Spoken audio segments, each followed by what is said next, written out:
Hi everyone, and welcome to this video going over completing the square. Completing the square is a factoring tool in which we can change a quadratic from its standard form, which looks something like this, x squared plus 12x plus 32, and to get it into this form, a quantity squared.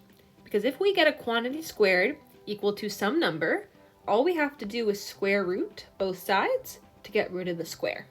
And so if we can get our quadratic to look something like this, then it makes our solving process a lot easier. So let's review the steps to complete the square. Step 1 is to move the constant.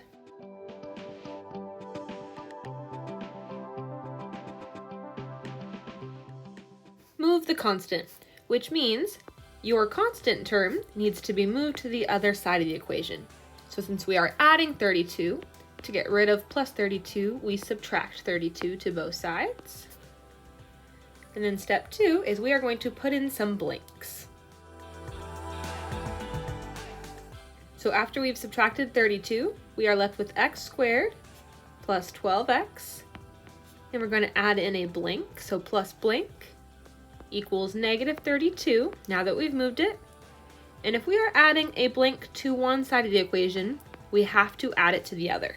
Because what we do to one side, we have to do to the other. Now to figure out what goes in that blank, we are going to divide the middle term, which would be the 12, by 2, and then we are going to square it.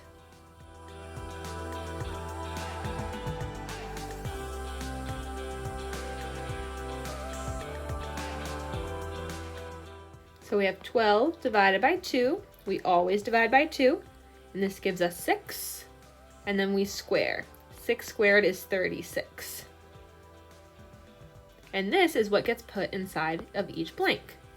Plus 36 and plus 36.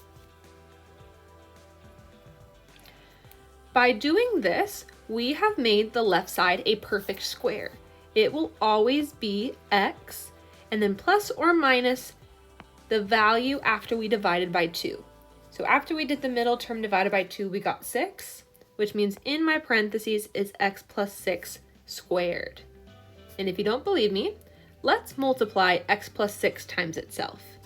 So in my box, I'm going to multiply x plus 6 and x plus 6. X times x is x squared. X times 6 is 6x. 6 times x is also 6x. And 6 times 6 is 36. Combining my like terms, I get x squared plus 12x plus 36. Which is the same quadratic that we have here, which means I can turn x squared plus 12x plus 36 into x plus 6 squared. And that's why this process is called completing the square. We figured out what value, which is the 36, would complete the square, which will turn in this quadratic into a quantity squared. And I have to complete the right side. Negative 32 plus 36 is positive 4.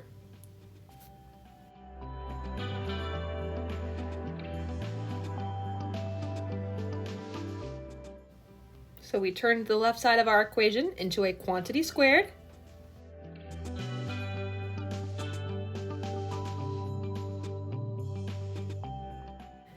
And our last step is just to simplify the right side, which is something that we actually already did.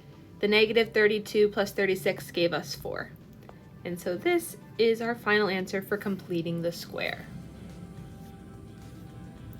Let's practice this a couple more times. So in B, my first step is to move the constant. So I subtract 2 to both sides. And then I'm going to put in my blanks. X squared plus 8x plus blank is equal to 22 minus 2, which is 20, plus blank. And then to figure out what goes inside the blank, we take our middle term, which is 8, and divide by 2. That gets me 4. And then we square. 4 squared is 16, and so 16 is what I'm adding to each side. By adding 16, I have completed the square on the left side, and the left side becomes x plus whatever the number was we got after we divided by 2. So that is 4.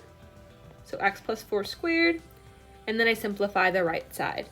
20 plus 16 is 36, and so I get x plus 4 squared equals 36. Let's try this one more time. Step 1 is I have to move the constant, so I subtract 3 to either side. And then I put in my blanks, so x squared minus 6x plus blank equals 12 minus 3, which is 9, plus blank. In order to figure out what goes inside the blank, I take my middle term, which is negative 6, and I divide by 2, and I get negative 3. And then I square. Negative 3 times negative 3 is positive 9, and so positive 9 goes inside the blanks. And by adding 9, I've completed the square, so my left side becomes x, and then whatever number I got after I divided by 2, which is negative 3, so x minus 3 squared is equal to 9 plus 9, which is 18. And that is how we factor by completing the square. This will be important as we start working with equations of circles, and so please keep practicing this process as we start diving deeper into circles. Let me know if you have any questions, and I will see you in class.